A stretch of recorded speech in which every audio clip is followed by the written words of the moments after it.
গোপালগঞ্জের সাবেক প্রধানমন্ত্রী ও আওয়ামী লীগ সভানেত্রী শেখ হাসিনার ৭৮তম জন্মদিন পালনে বাধা দিল পুলিশ।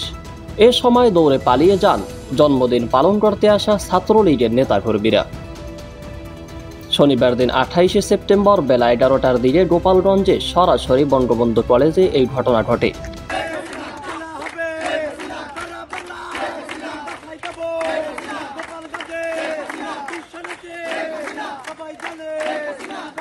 জানা গেছে, কলেজের শহীদ মিনার চত্বরে শেখ হাসিনার ৭৮তম জন্মদিন উপলক্ষে কেক কাটার আয়োজন করে ছাত্রলীগ।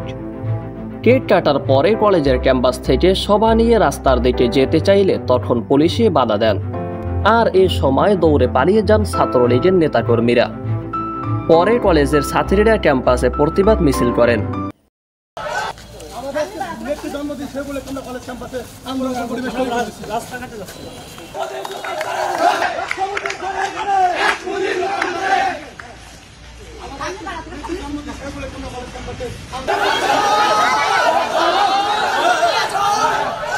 গোপালগঞ্জ সদর থানার ওসি মীর মোহাম্মদ সাজিদুর রহমান গণমাধ্যমে বলেন, শোভাযাত্রাটি সড়কে এলে বিশৃঙ্খলা হতে পারে এমন আশঙ্কায় বাধা দেওয়া হয়েছে।